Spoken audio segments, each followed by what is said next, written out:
Hi friends, welcome back. So Nvidia is getting screwed by China and there are no reach arounds. This is a tough game as essentially this is the darling stock of the market. It's been the one that's driving up all of our portfolios. We're all getting rich with AI, crypto, and Nvidia in particular. And essentially the Chinese government is saying, hey, you might be a monopoly. Give me some of that sweet cash.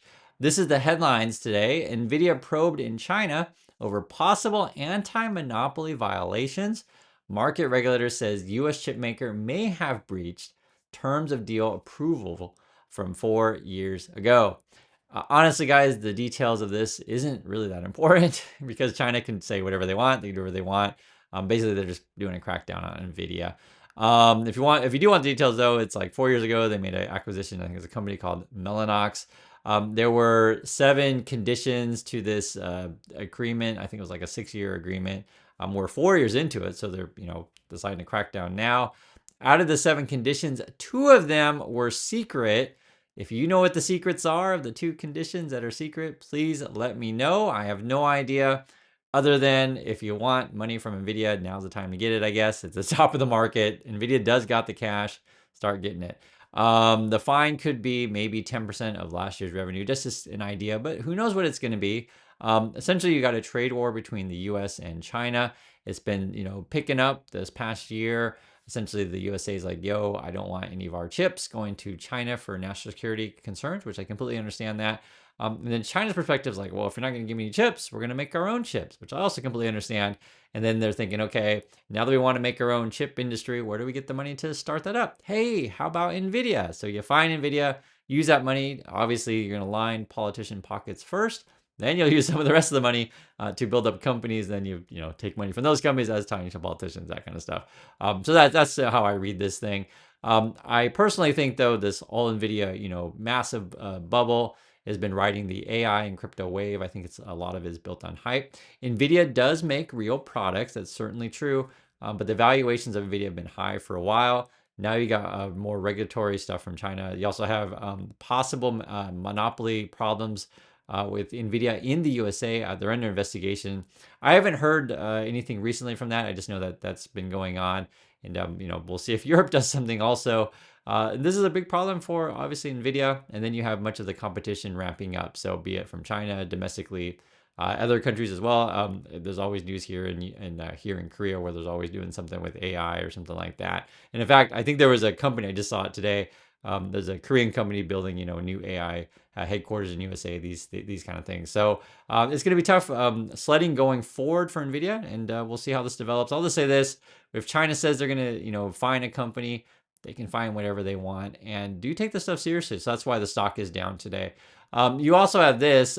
China is cutting off drone supplies, critical to Ukraine war effort. And again, this is essentially the decoupling between U.S. and China. So if China says, hey, we're going to cut off your supplies for making drones or making chips or making tomatoes or whatever you want to do, that's what they can do. And I think, going into Trump's administration, you're going to see a lot more of these kind of announcements. It's going to put a lot of strain on the market. Regards to whether or not in AI and crypto, which is essentially why Nvidia's been going up like nuts, is going to keep going. The Trump people are going to try to keep the crypto bubble going as long as possible. This was a headline today. Trump is ready to unleash Bitcoin and other cryptos. Wow, I'm so happy. Hang on to your wallets. We are about to be governed by the nation's first unabashedly pro-crypto administration. The consequences are far-reaching for the dollar, bonds, gold regulation, and more. So certainly the crypto bulls are jumping up and down for joy. My particular problem with crypto, and there's a lot of problems with crypto. You got the money laundering issue, which would be one. You got two, you got all this energy being wasted on this crypto digital thing to basically make people who got in early rich, which I totally understand. If you're watching this video, you're like, yeah, I got in early. I want the government to buy crypto. I want every citizen in the world to buy crypto. I want every citizen in the world to use crypto for transactions. Absolutely fantastic, right? So if you got in early, sure, you're making a ton of money, but me personally, I don't want to be spending all this energy that could be used for other things. There's other issues with this, but I just see it as a big Ponzi. That's my feeling on this. Michael Saylor, who was was a fraudulent dude back in the dot-com bubble with MicroStrategy. He's doing it yet again. This is his quote on Trump and crypto. He says, again, from Michael Saylor, you've got a promise from the Trump administration to end the war on crypto. Yes, end the war on crypto to make Bitcoin great. Michael Saylor goes on to say it's a pretty big flip to go from digital assets having no path forward other than litigation to having a path. So I guess you can save money on your lawyer fees if you're a crypto bro, because Trump is coming into office. Yes, so make crypto awesome. Trump also says this, the rules will be written by people who love your industry, not hate your industry, and has been talking about firing Gary Gensler, which is probably going to happen. That's the SEC chair, and thinking about strategic national Bitcoin stockpile. This whole thing is crazy to me, and I understand there's a lot of people who love crypto on YouTubes and otherwise. Congratulations if you are in early, but remember this. Unless you cash out for real dollars, your Mickey Mouse coins aren't really worth anything if Disneyland and the casino closes. But to be fair, Trump is a casino operator, and hey, I mean, you may have this casino, America for a long time. His son is recently gave an interview, and he was talking about, hey, we're building hotels all around the world, and awesome, awesome, awesome. And he was bragging up crypto like a storm. This was the headline here. U.S. can become a crypto superpower with sensible regulation. That's again from Eric Trump, which is Trump's son. And this is the quote, because the guys want to understand sort of why is Nvidia going up? It's going up because we all think crypto is going to be the future forever. It also says here from Eric Trump, the modern banking system is antiquated. It's just a matter of time before crypto not only catches up, but really leaps ahead, right? Really leaps ahead. And so we're incredibly excited on a lot of fronts. Again, that's from Eric Trump. I think America will be the crypto capital of the world. I fully support it. My father fully supports it. Our family, is fully embracing it. And of course they are, because they're part of a crypto scam where they make tons of money. Again, all this stuff is money laundering, pump and dumps, these kind of things. And hey, if your dad's in office and he's pumping crypto, why not? That's how people make money. We believe in DeFi. We believe that's the way of the future. And again, America, better lead the way. Otherwise, we're going to leave a lot behind. And I guess theoretically, in order to save our economy, America, we're going to lead the pump and dump. we're gonna get in early on Trump coins, or whatever we want to call these things, right? And we're all going to buy Trump coins, and we're going to convince the rest of the world to buy Trump coins because we're a fool for making Trump coins, but you're a bigger fool for buying our Trump coins. And then we're going to sell you chips to make sure that you keep mining and making Trump coins. And I guess that's the world economy going forward. We're all going to quit our jobs and just live off Trump coins or whatever. So I laugh. I read through this stuff and I'm just like, is this stuff for real? And like, in my opinion, we're gonna look back in history and be like, what were these crazies thinking? And to be fair, guys, so before I said that you couldn't eat tulips, but I was wrong. So a lot of people said that in the comments. Hey, Chris, during World War II, people did eat tulips. So that's yet another pro for tulips. Tulips are way, way better than crypto. So given a choice between tulips and crypto, my bet is on tulips. So that's that. Guys, there's also this. So we talked about the crypto stuff. I already shared my feelings on these things. AI is a really interesting one because it's at least has some use value compared to crypto. Crypto's use value is money laundering and Ponzi's, and I buy it because I theoretically hope someone else will buy it from me. AI can produce. This is announced from OpenAI. AI generated videos now. It's called Sora. I actually remember seeing their announcement. I don't know, it might have been a year ago, something like that. My personal feeling on this stuff is we're probably going to have YouTube flooded. I mean, absolutely flooded with AI videos, even more so than now. I mean, even now that you see a bunch of this stuff. I went to their website. It looks like this kind of thing. You guys probably know what AI videos look like. I personally, this is going to be a massive problem going forward. It's going to be hard to know what's real. Everything's going to feel also generic in some ways. So guys, when I record my videos, I purposely do this uncut. I'm right here. Hey, this is me. Just so you know, I'm a real person, etc. And I'll make mistakes, that kind of stuff. I just feel like the world of AI is going to become, what's the right word to say it? Like it'll lack that human connection or that human, touch, if you want to say it.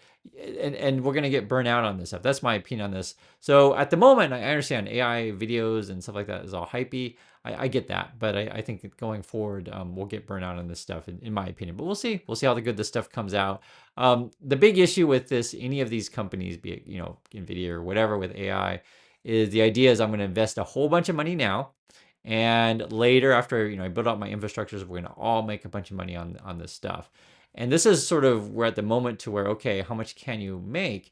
Because you lose a lot of money earlier as you invest in your company, right? And now it's time to start reaping some of these profits. So OpenAI is now selling a $200 a month version of their chat GPT thing. It's actually quite a lot. I don't know how many people sign up for the $200 a month thing. You guys can let me know if you've gotten it. But I think that's quite a lot. I mean, you're talking about way more than Netflix or your regular ChatGPT was like $20, something like that. I noticed that many of the other AI companies are now starting to offer their stuff for free. Be it Elon Musk's Grok thing, Google Gemini I think is free now. Even ChatGPT has a free version, and then they try to get you to go to the more expensive version, which generally is probably going to be faster, maybe work a little bit better, etc. But at this stage, AI, it depends what you're using it for, right? I myself, I'm not paying any money for this stuff. I don't really use it. I just check it out, just kind of curious what this is. And that's the bet. That is the bet. Are these AI investments going to pay off, and are people going to be willing to, pay $200 a month for said things?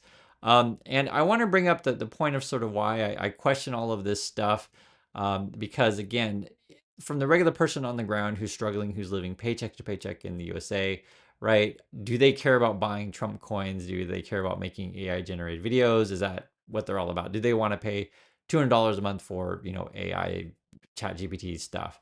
What's going on right now in USA, in small town America, is they're looking at building data centers and power stuff through, basically, I'll just try to be nice about it. I'll just say low value real estate, right? And it's often minority dominated communities, black communities, and the power companies. It's actually kind of sad, and I don't want to make jokes about this. They just want to tear up these people's neighborhoods for the sake of all this crypto bro, AI stuff.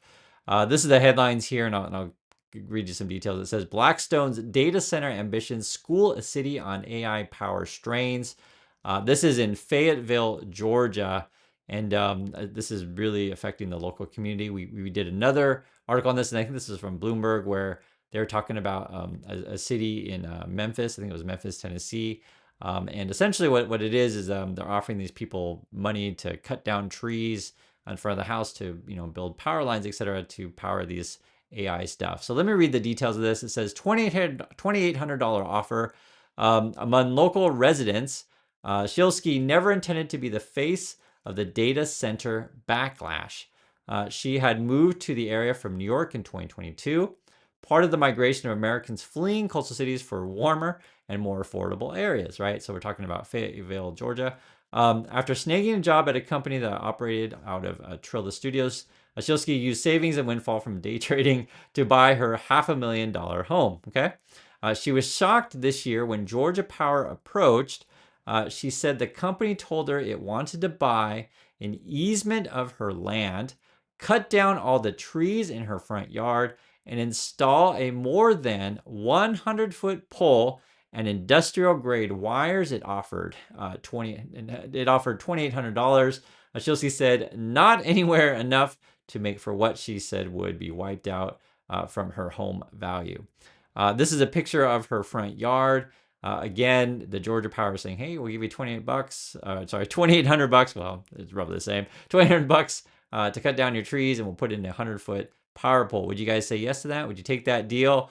It says here, power lines can decrease home values by 10 to 35%, with rural houses facing a larger drop. So obviously, she said no to that.